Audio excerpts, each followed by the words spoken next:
오늘 말씀은 누가복음 3장 1절부터 6절까지입니다. 누가복음 3장 1절부터 6절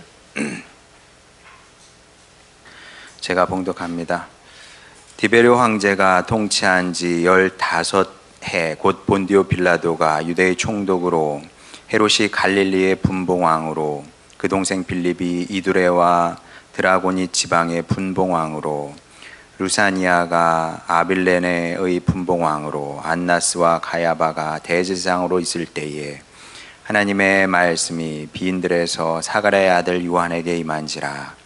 요한이 요단강 부근 근처에 각처에 와서 죄사함을 받게 하는 회개의 세례를 전파하니 선지자 이사야의 책에 쓴 바 광야에서 외치는 자의 소리가 있어 이르되 너희는 주의 길을 준비하라. 그의 오실 길을 곧게 하라. 모든 골짜기가 메워지고 모든 산과 작은 산이 낮아지고 굽은 것이 곧아지고 험한 길이 평탄하여 질 것이요 모든 육체가 하나님의 구원하심을 보리라 함과 같으니라. 아멘. 성도와 불신자를 가르는 많은 차이가 있죠. 100개도 더 될 겁니다. 그 중에서 또 중요한 차이가 하나 있는데, 불신자는 원하는 것을 쟁취하는 방식으로 인생을 살아갑니다. 학생들 같은 경우는 어떻게든지 공부 열심히 해서 원하는 대학 입학증 받는 거죠. 그러려고 부단히 노력하고요. 그러다가 이제 성인이 되면 그 다음은 뭐니 해도 돈이어서 돈을 좀 많이 벌어 보려고 굉장히 애를 많이 씁니다. 노력하고 애쓰고 힘쓰고 잠도 안 자고 그렇게 불철주야 고생하는 것을 봅니다. 그러다가 중년이 되면 이제 돈보다도 중요한 게 사회적 지위더라고요. 명예. 50 넘어가면 그때부터는 사람이 명예에 매달립니다. 그리고 건강. 그래서 명예가 되는 일, 그리고 내가 건강해지는 일이 있다면 내가 가진 것을 다 내놓을 수 있을 만큼 돈도 내놓을 수 있어요. 명예를 얻고 건강을 얻을 수 있다면 그렇게 이제 그런 일에 이제 눈을 돌려서 또 애쓰고 이제 매진하는 것을 보게 됩니다.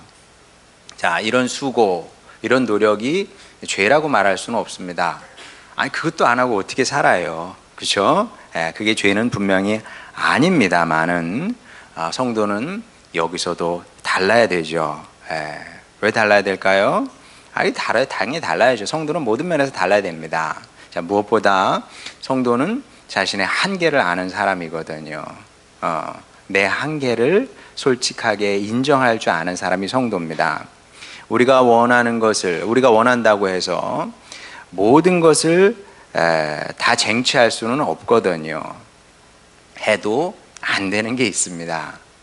해도 안 되잖아요. 그런 게 있거든요. 그걸 아는 사람이 성도입니다. 또 성도는 세상 것의 허무함을 알고 인정하는 사람이죠.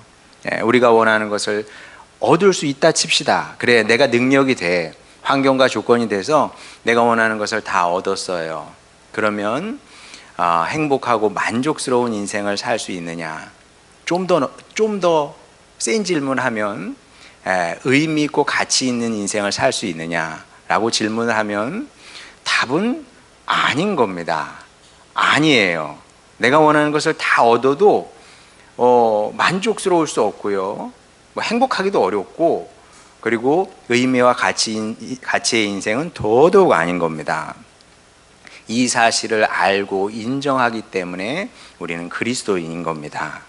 자, 그래서 우리는 노력도 해요. 그럼 노력해야죠. 사람이 노력 안 하면 악하고 게으른 종이 되는 건데 노력을 안 하면 살 수는 없습니다. 자, 그러나 그보다 더 중요한 것은 무엇이냐 하면 우리 성도는 주님을 기다리는 사람들이죠. 성도의 실존은 기다림인 겁니다. 우리는 기다리는 사람이에요. 기다리기 때문에 성도인 겁니다. 우리의 인생에, 우리의 가정에, 우리 교회에 예수님께서 오셔야죠. 오셔야 돼. 예수님께서 오셔야 돼. 그래야 참된 변화가 있고, 그래야만 이게 뭔가 혁신이 있는 거지. 예수님이 오시지 않는데 무슨 인생의 혁신이, 새로움이 있을 수 있겠습니까? 사람들이 이걸 몰라요. 모르기 때문에 사람들은 현실적인 얘기만 하는 겁니다. 흔히 하는 얘기. 바보야, 문제는 경제야. 경제가 중요하다는 게, 돈, 자본이 중요하다는 거죠. 저는 그런 얘기를 들을 때마다 안타깝죠. 안타깝고 불쌍하고 그렇습니다. 속에서 다른 말이 올라와요. 예. 저도 비슷하게 대꾸해주고 싶습니다. 차마 바보야, 그럴 수는 없어요. 그렇죠? 세상 사람들은 상대에게 바보야, 문제는 뭐야, 뭐 이런 식으로 얘기하는데 우리는 그럴 수는 없잖아요. 그러니까 바보야 그럴 수는 없고, 바보님 그럴까요? 선생님으로 합시다. 선생님, 문제는 경제가 아니라 예수님입니다. 예수님이 오셔야지. 경제가 바뀐다고 해서 내가 바뀌어요? 내 인생이 달라집니까? 가정의 문제가 해결이 됩니까? 세상의 문제가 해결이 돼요? 그럴 수 없거든요. 우리 알잖아요. 우리 대한민국 얼마나 더 잘 살게 됐습니까? 우리 어렸을 때 비해서 얼마나 더 잘 살게 됐습니까? 그런데도 불행하다는 사람은 더 많고요. 이혼도 더 많이 하고요. 그리고 각종 이 스트레스 질환은 더 많아지고 있는 것을 보잖아요. 자살률 세계 1등, 피로 사회, 스트레스 사회, 이렇게 된 거 아니겠습니까? 문제는 경제가 아니거든요. 예수님이 오셔야 되는데, 성경이 결국 그 얘기를 하고 있는 겁니다. 그리고 이것에 대한 가장 극적인 예가 혈루증을 앓았던 여인의 예거든요. 한번 보겠습니다. 마가복음 5장 25절 26절. 12해를 혈루증으로 앓아온 한 여자가 있어 많은 의사에게 많은 괴로움을 받았고 가진 것도 다 허비하였으되 아무 효험이 없고 도리어 더 중하여졌던 자에. 자, 여기에 대한 말씀을 많이 했기 때문에 또 반복할 필요는 없습니다. 분명한 것은 무엇이냐면 이 여인이 처한 비참한 상황이었던 거죠. 영적, 정신적, 육체적, 경제적으로 파탄난 상태였습니다. 파산한 인생인 거죠. 이런 암흑 같은 인생에 무슨 소망이 있을 수 있겠어요? 있을 수가 없어요. 이건 완벽한 파산인 겁니다. 그래도 우리 교회 안에도 어려움을 당하는 식구들이 있잖아요. 안 됐지. 생각하면 마음이 같이 무너집니다. 그렇다고 제가 할 수 있는 게 없으니까 뭘 제가 할 수 있겠습니까? 자, 근데 완벽한 파산은 아니에요. 그래도 한 줄기 빛이 있어. 근데 혈루증을 앓았던 여성은 이건 완벽한 파산이에요. 소망 없어요. 그냥 칠흑 같은 어두움이 인생을 덮고 있는 겁니다. 이러다 그냥 죽는 거예요. 아니, 죽지 못해 사는 그런 인생이었던 거죠. 자, 그런데 예수님께서 오시니까 달라졌거든요. 복음서가 그걸 얘기하고 있는 겁니다. 자, 복음서가 예수님이 누군지 처음부터 자세하게 설명하지 않아요. 근데 분명한 것은 무엇이냐면 예수님이 지나가신 자리마다 삶의 변화가 있고 사람의 변화가 있고 환경이 변화되고 조건이 바뀌고 이런 얘기를 계속하고 있는 거거든요. 예수님께서 이 여인을 찾아오시니까 얘기가 달라지더라. 빛 대신 예수님께서 오시니까 칠흑 같은 인생의 어두움이 사라지더라. 이제 그런 얘기를 하고 있는 거거든요. 자, 그래서 예수님이 복음, 기쁜 소식인 거죠. 그리고 설교자는 이 소식을 전하는 사람입니다. 절망하지 마세요. 낙심하지 마세요. 아직 소망이 있습니다. 기회가 있습니다. 예수님께서 오시면 되거든요. 이 복음을 전하는 사람이 설교자거든요.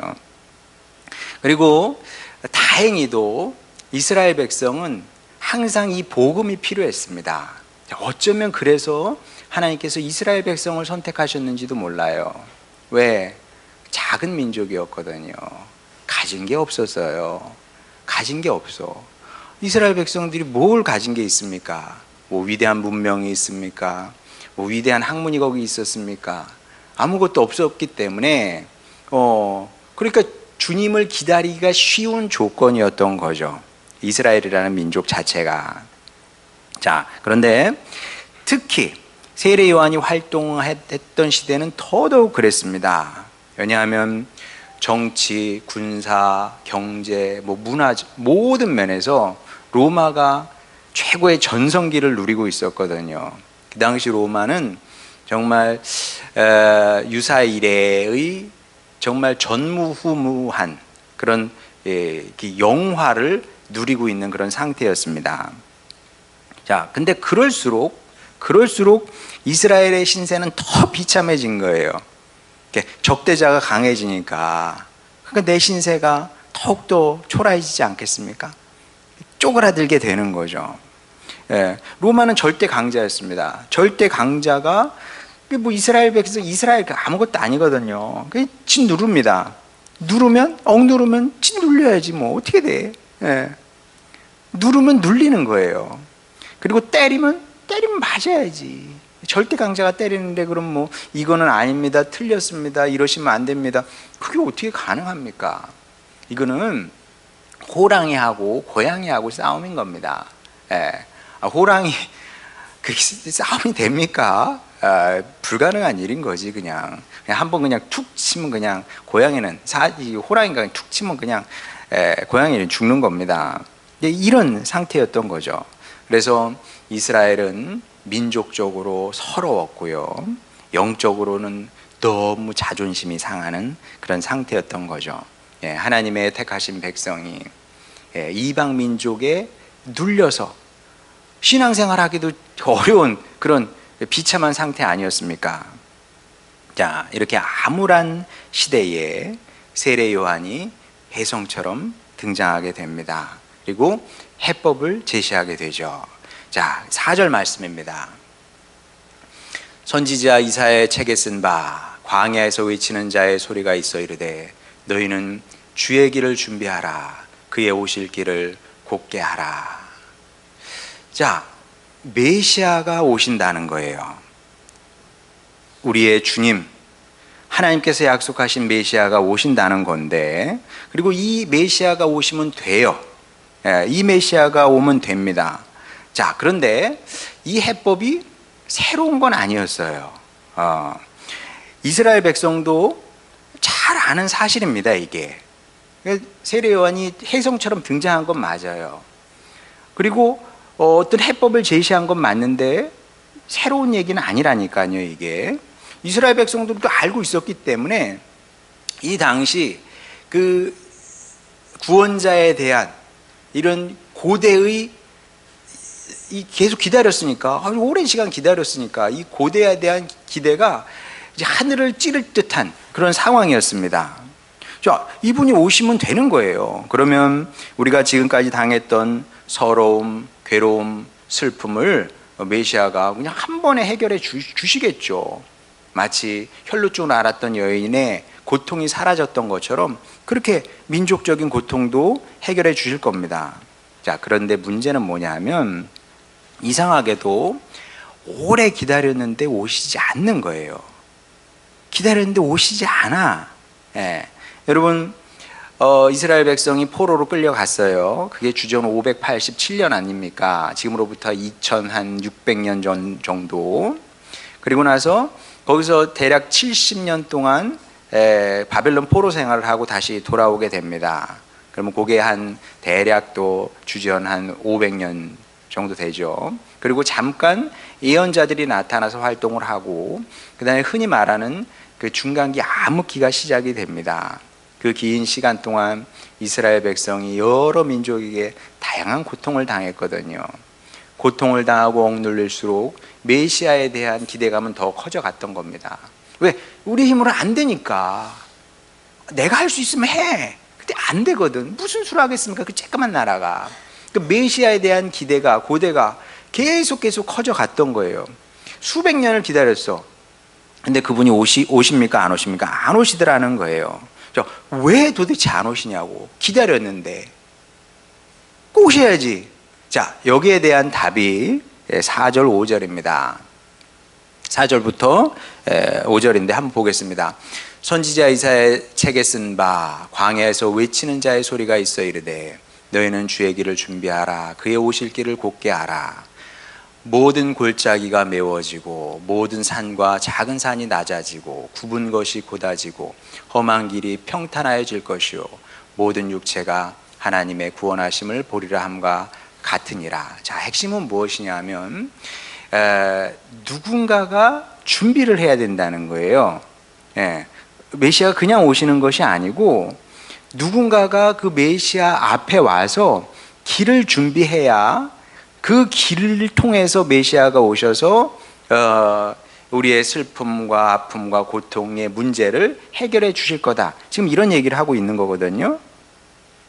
자, 이게 이제 하나님께서 일하시는 아주 독특한 방식이고 우리가 이해하기 어려운 신비이기도 한 겁니다. 왜냐하면 하나님이잖아요. 하나님은 그냥 하면 되는데 그냥 오시면 되잖아요. 오시는 게 그렇게 어려운 일이 아니거든요. 그냥 오시면 되는데 왜 굳이 누가 먼저 와서 길을 준비해 놔야 돼? 그래야만 메시아가 그 길을 통해서 오실 수 있다는 거거든요. 얼마나 복잡하고 얼마나 답답하고 얼마나 고지식합니까? 그냥 오시라고요. 하실 수 있잖아. 그냥 오시면 되는데 왜 안 오시냐고. 우리는 이해가 잘 안 돼요. 자, 그런데 주님의 길을 우리가 어떻게 이해를 하겠습니까? 근데 제가 누차 반복해서 말씀드리는 것처럼 한 가지 사실만은 분명하다.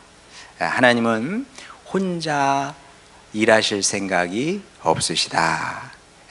하나님은 사람이 필요한 겁니다. 동역자가 필요한 거예요. 늘 동역자를 통해서 뭔가 일을 하시려고 하는 거죠. 하나님의 생각이 아무리 옳고 뭐 아름답고 선하고 귀한 거 소용없어요. 동역자가 없으면 일을 못 하시는 겁니다. 자, 이거는 왜 그러냐고 우리가 물어보면 안 돼요. 그냥 있는 그대로 받아들여야 되는 거죠. 세상이 왜 이렇게 왜 하나님께서 세상을 이렇게 만드셨을까요? 이 우주를 신묘막측하게 만드셨잖아요. 끝이 있다고 말하기도 어렵고 없다고 말하기도 어렵고 그렇잖아요. 팽창은 한다는데 팽창의 끝은 무엇입니까? 라고 물어보면 답이 없거든요. 아니, 정말 대책 없이 크게 만들어 놓으셨어요. 대책 없이. 여러분, 안드로메다 은하에 우리 가장 가까운 은하가 안드로메다 은하잖아요. 그 은하 안에만 대략 1조 개의 별이 있다고 그럽니다. 1조 개의 별이. 아, 참. 우리 옆은하, 이웃은하. 근데 그런 은하가 우리 관측 가능한 우주 안에 수천억 개라고 하지 않습니까? 뭐 정신이 없어요. 생각하면 정신이 없어요. 근데 이 어마어마한 우주 속에 태양계를 만드시고 거기에 정말 바다 모래알보다도 우주에 비한 바다 모래알보다도 작은 그 행성 지구를 만들어 놓으시고 거기에 우리를 또 만들어 놓으신 거 아니겠습니까? 왜 이렇게 만들어 놓으셨냐고 그냥 받아들여야 돼요. 그거는 마찬가지로 하나님 왜 사람이 꼭 필요합니까? 하나님 혼자 일하시면 안 됩니까? 이건 하나님의 영원한 결정인 겁니다. 원칙이에요. 나는 사람을 통해서만 일한다. 그리고 이 원칙은 지금도 유효한 겁니다. 예수님께서 오셔야죠. 우리의 인생 가운데 여러분의 인생, 여러분의 가정, 또 우리의 교회 주님이 오셔야 되잖아요. 그러려면 그냥 오세요. 하실 수 있잖아요. 원론적으로 주님 다 하실 수 없습니다. 그런데 하나님께서 스스로 당신이 못 하시는 걸 이렇게 결정해 놓으신 거예요. 그게 이제 성경이 흔히 얘기하는 이제 언약, 약속인 거죠. 하나님께서 아브라함에게 약속을 주시잖아요. 내가 너를 복이 되게 하겠다. 약속을 하셨어요. 근데 어느 날 보니까 아브라함이 좀 지겨워. 그럴 수 있잖아요. 결혼 생활도 하다 보면 지겹지 않던가요? 지겨워. 널 떠나고 싶어. 상황이 되면 떠나겠죠. 근데 뭐 이런저런 뭐 도덕적인 이유, 재정적인 이유, 뭐 환경적인 이유 때문에 안 떠날 뿐이지. 할 수 있으면 떠나고 싶은 사람 많아요. 근데 우리 하나님은 그런 분이 아니라니까요. 예. 하나님의 은사는 후회하심이 없다 그랬잖아요.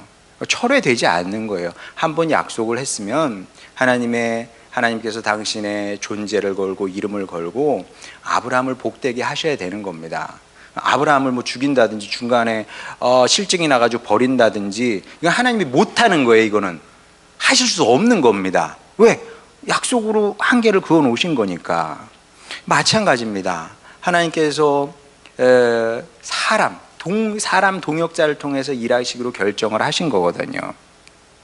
그래서 하나님께서 그렇게 결정을 하셨기 때문에 막 오고 싶어도 오실 수가 없는 겁니다. 누군가 그 길을 준비해 놔야 되는 거죠. 누군가 희생과 헌신으로 그 길을 내야 되는 거예요. 길을 낸다는 게 쉬운 일이 아니지 않습니까? 삽질 해보셨어요? 삽질. 저는 농군의 아들로 태어나서 삽질을 해봤잖아요. 야, 삽질, 그게 뭐, 아이들이 뭐, 너 삽질하냐? 너 해보고 그 얘기 해라. 저희 아버지, 이게 뭐, 비 많이 오고 그러면 이게 그 논뚝, 밭뚝 터지잖아요. 많이 터져 나가면은 포크레인을 부릅니다. 근데 애매하게 터져 나가면 진짜 애매하거든요. 왜? 이게 부르면은 지금도 포크레인 오면은 글쎄 뭐 한나절만 와도 뭐 몇십만 원 이렇게 줘야 되니까. 예. 그러니까 이제 당신 스스로 그걸 삽질해서 하는 거예요. 그러면 하루 삽질해가지고 그 복구를 하고 나면 그 다음 날에는 이제 피가 섞인 오줌을 소변을 놓고 그러셨거든요. 예. 오죽했으면은 내 자식들 농사 안 시킨다고 그 서울로 유학을 보내셨겠습니까? 예, 너무나 힘들고 고통스러워서. 물론 뭐 지금은 다르겠습니다만은. 근데 길을 낸다. 야, 그 옛날에 길을 낸다는 게 그게 얼마나 어려운 일이겠습니까? 예, 누군가의 희생과 헌신 그리고 피땀이 흘려져야, 피땀을 뿌려야 그 길이 만들어지는 겁니다. 자, 그래야 우리 주님께서 그 길을 밟고 누군가에게, 또 다른 누군가에게, 또 어떤 가정에게, 교회, 민족에 이제 오시게 되는 거죠. 그래서 제 바람은 우리 교회가 이 사역을 하는 겁니다.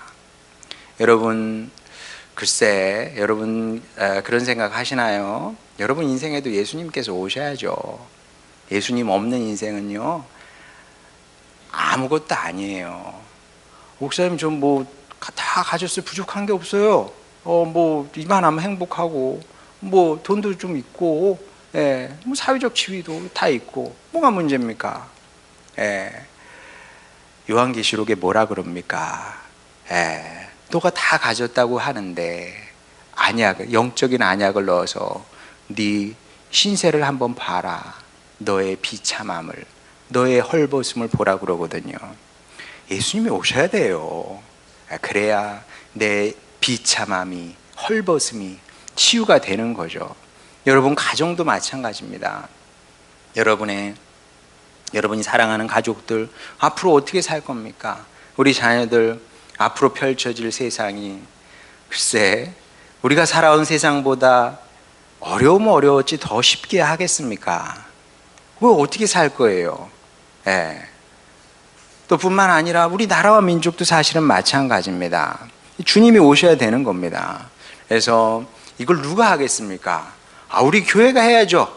우리가 교회가 하면 되는 겁니다. 뭐 교회의 사명이라는 게 그게 뭐겠어요?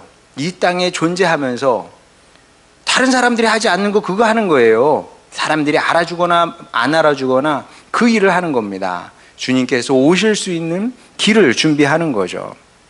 그래서 제 꿈과 바람, 소망은 무엇이냐면 뭐 소박합니다. 주님께서 우리가 낸 이 길을 통해서 여러분 인생에 오는 거고, 여러분 가정에 오는 거고, 우리의 자녀의 인생 가운데 찾아오시는 거죠. 목회자의 소망은 항상 이렇게 소박한 겁니다. 내가 이 사역을 통해서 내 이름을 내보겠다, 그런 생각은 애초에 접었습니다. 그리고 저는 무서워요. 내 이름이 난다는 것 자체가 무서워. 전 그냥 이렇게 숨어서 사역하다가 그냥 작은 일에 충성을 하다가 주님 앞에 가고 싶은 마음이지. 그리고 다른 한 가지 소망이 있다면, 여러분, 하나님께서 당신의 자녀들을, 당신의 양떼를 저에게 맡겨주신 거 아닙니까? 우리 교회에. 여러분이 잘 돼야지. 그럼 여러분이 잘 되는 게 뭡니까? 예수님께서 여러분에 오셔서 여러분의 구원자가 되시는 것 아니겠습니까? 자, 그리고 결국 세례 요한이 이제 이 사역을 했던 거죠. 이 사역을 했던 건데, 자, 그러면 이제 주님 오실 길을 준비를 해야 돼. 요한은 요한의 일을 한 겁니다. 헌신적으로 살아낸 거죠. 정말 사막에서 메뚜기와 석청을 먹으면서 낙타 털옷을 입고 아주 좀 소박한 인생을 산 거 아닙니까? 모범이 될 만한 인생을 산 거예요. 그게 한 가지고, 또 다른 하나가 있는데 3절입니다. 요한이 요단강 부근 각처에 와서 죄 사함을 받게 하는 회개의 세례를 전파하니. 자, 이게 이제 세례 요한 사역의 특별함, 이렇게 얘기를 할 수 있습니다. 이거는 메시아가 오셔야 된다. 이건 누구나 다 아는 사실이었습니다. 누구나 다 아는 해법이었어요. 그런데 이거는 사실은 아무도 생각하지 못했던 해법이었습니다. 왜냐하면 원래 사람은 난관에 부닥치게 되면, 어려움에 부닥치게 되면, 그리고 이제 내가 이것을 이길 수 없다는 사실을 딱 느끼게 되면, 인식하게 되면, 그럼 바로 남 탓을 하게 되어 있습니다. 예외 없어요. 그 다음 남 탓이야. 네가 잘못했어. 네가 이렇게 만들었잖아. 그러니까 네가 책임져. 다 그렇게 생각을 합니다. 안 그런 사람 거의 없을걸요. 다 남 탓하게 되어 있습니다. 그리고 이 당시 이스라엘 백성들도 분명히 그랬을 겁니다. 왜 이스라엘이 하나님께서 택하신 백성이잖아요. 왜 이 모양 이 꼴이 됐겠습니까?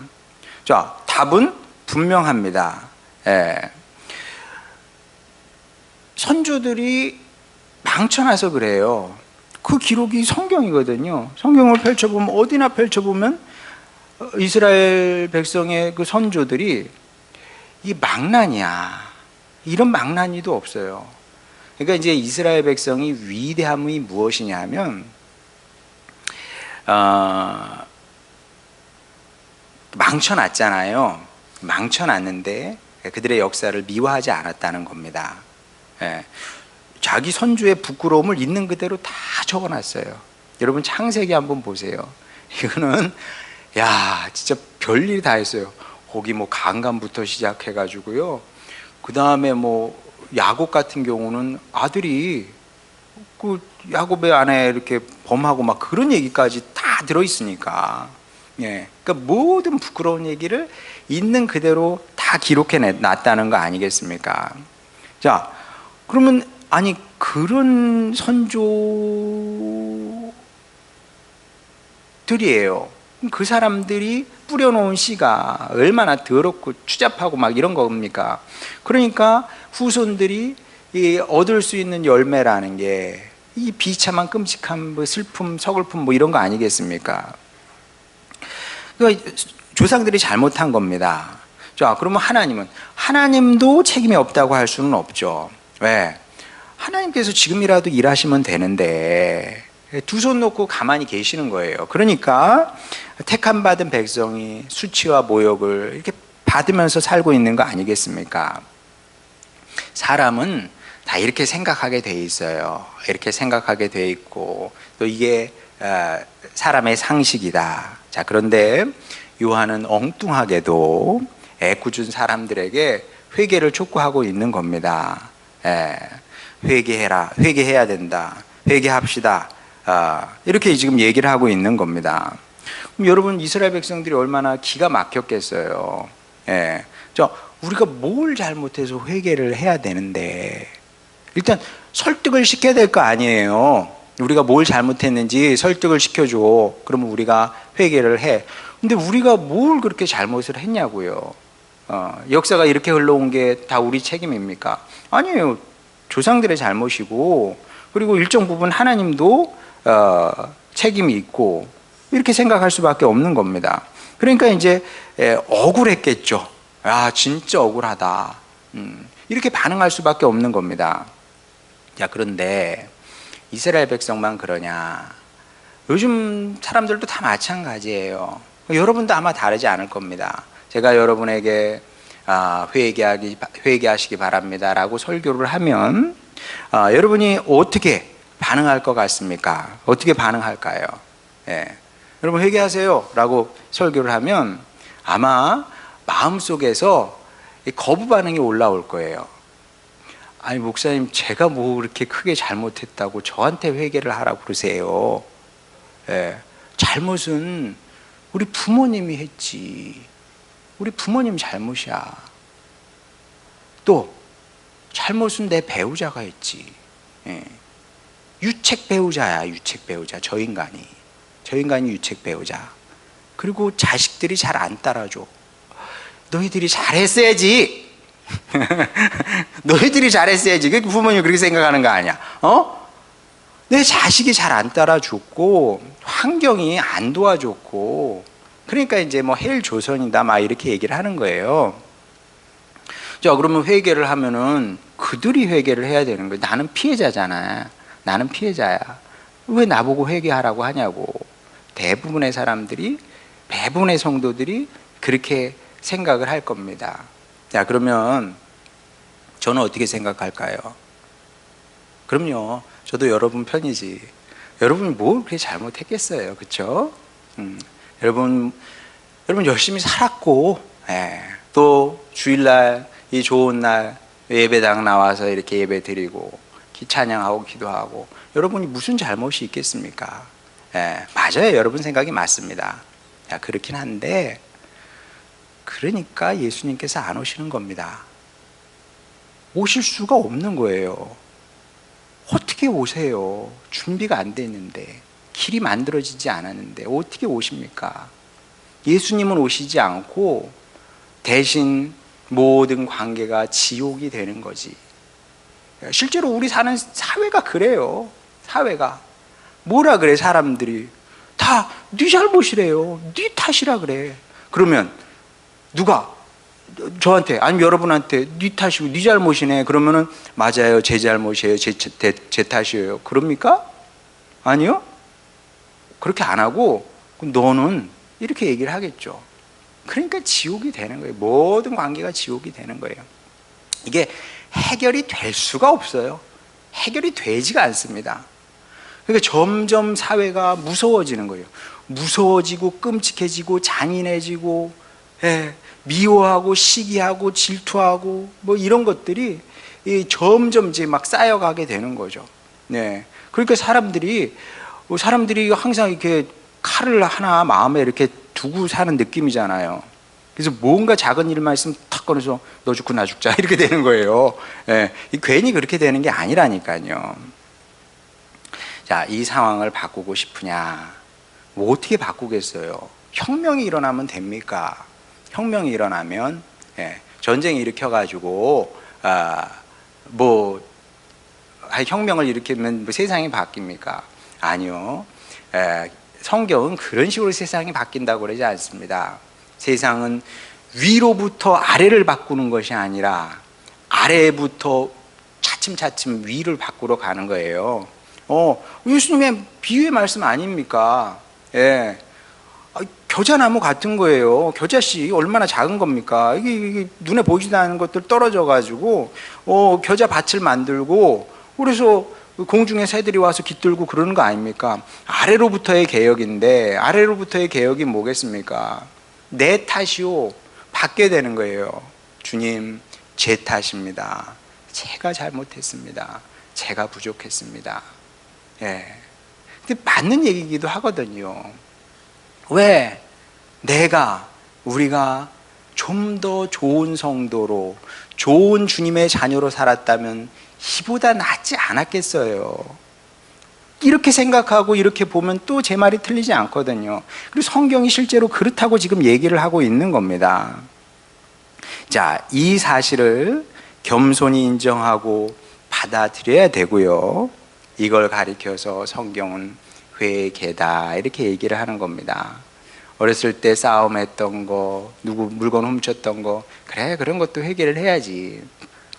그러나 주님, 제 탓입니다. 제가 부족했습니다. 인정하는 것이 더 근본적인 회개다 이렇게 얘기할 수 있습니다. 자, 그래서 우리의 마음이 바뀌어야죠. 물론 쉬운 건 아닙니다.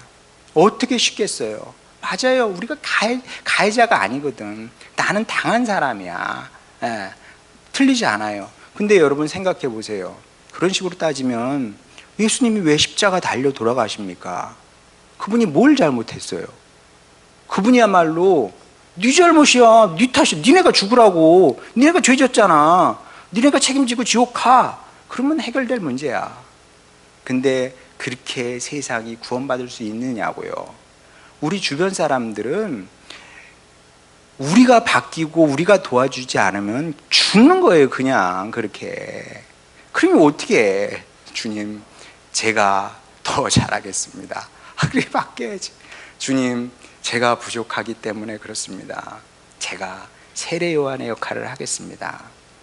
이렇게 되면 그러니까 이제 이런 일이 일어나야죠. 회개 운동이 일어나야 되는 겁니다.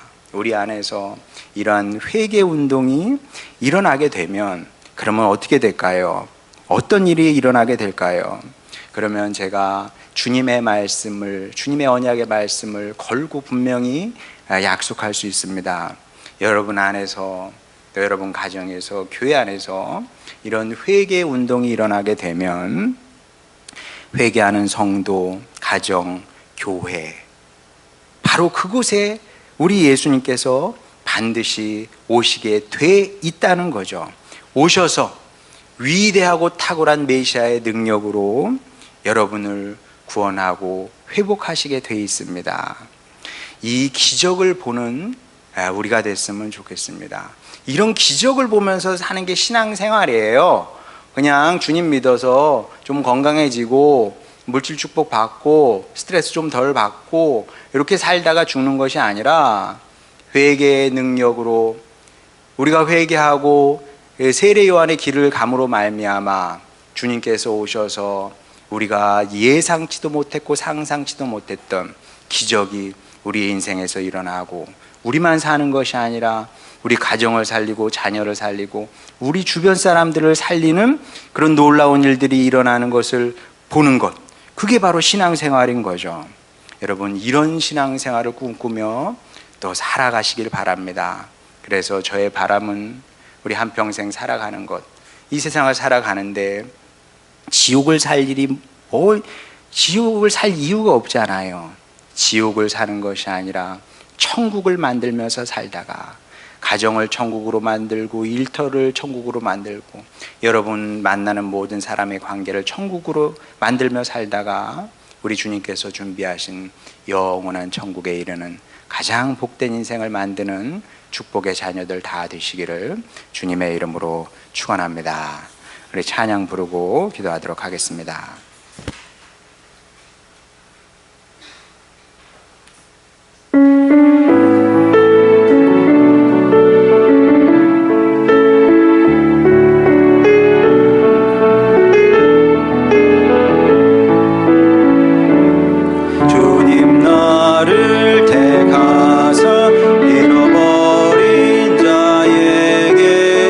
아버지의 사랑을 나누게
기도할 때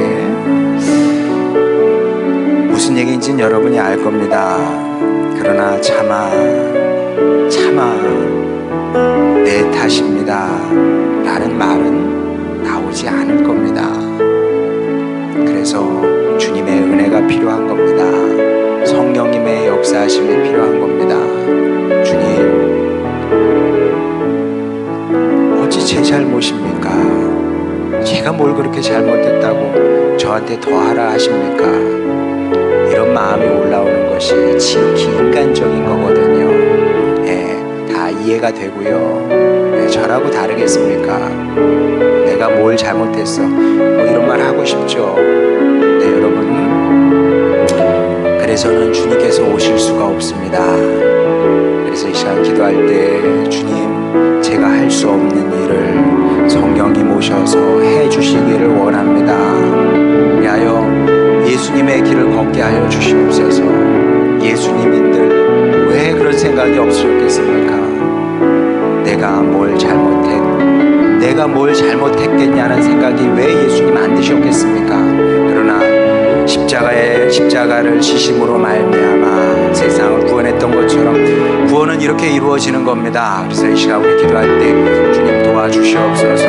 그리함으로 말미암아 저도 예수님의 그 사역을 감당하길 원합니다. 세례 요한의 사역을 감당하길 원합니다. 그래서 주님께서 오셔서 끝내 저를 새롭게 하시고 우리 가정을 변화시키고 또 우리 교회를 변화시키시는 것을 보길 원하오니 그 기적을 보며 주여 살아가게 하시고 그렇게 축복의 자녀가 되게 하여 주시옵소서. 이런 기도 제목으로 주님께 나가도록 하겠습니다. 기도하시겠습니다. 우리를 사랑하시는 아버지 하나님, 여기 주님의 자녀들이 있습니다. 아버지 하나님, 누군가 세례 요한의 사역을 감당해야 합니다. 아버지 하나님, 주여 우리가 그 일을 감당하길 원합니다. 주님 오실 길을 우리 예배하게 하여 주시옵소서. 아버지 하나님, 우리가 먼저 회개하는 사람이 되겠습니다. 아버지 하나님, 다른 사람에게 책임을 전가하기보다 주님, 제가 잘못했습니다. 제가 더 잘했어야 됩니다. 그렇게 고백하는 저희들 되게 하여 주시옵소서. 다른 사람이 십자가 지기를 기다리기보다 주님, 제가 십자가 지겠습니다. 아버지 하나님, 그리함으로 말미암아 주님께서 우리 가운데 오시는 것을 보길 원합니다. 오셔서 메시아의 탁월한 능력으로, 메시아의 전능한 능력으로 우리를 변화시키고 새롭게 하시는 것을 보길 원합니다. 주님께서 오시면 됩니다. 주님께서 오시면 됩니다. 아버지 하나님, 주여 우리도 일평생의 삶에서 이런 기적을 보게 하여 주시옵소서. 이 기적을 보기를 원합니다. 주님, 그리하여 우리 주님 보시기에 아름다운 성도가 되게 하시고 주님의 뜻을 이루는 주님의 자녀들이 되게 하시고 주님의 동역자로 살기를 원하오니 그런 위대한 사역자로 영원히 기억되는 우리 하늘소망교회 식구들이 되겠습니다. 그런 축복의 삶을 우리 살아내게 하여 주시옵소서. 우리를 사랑하시는 아버지 하나님, 주여 이 자리에서 세례 요한 같은 사역자들이 나오기를 원합니다. 그리하여 주님께서 뜻하신 바 아름다운 구원의 역사가 우리의 인생과 가정과 또 우리의 생활의 현장에서 일어나게 되기를 원하오니 아버지 하나님, 그렇게 우리 예수님께서 우리의 구원자이신 것을 우리로 알게 하시고 이 축복의 삶을 주신 주님으로 인해서 감사하는 우리 하늘소망교회 식구들 되게 하여 주시옵소서. 감사드리며 예수님의 이름으로 기도드렸습니다. 아멘.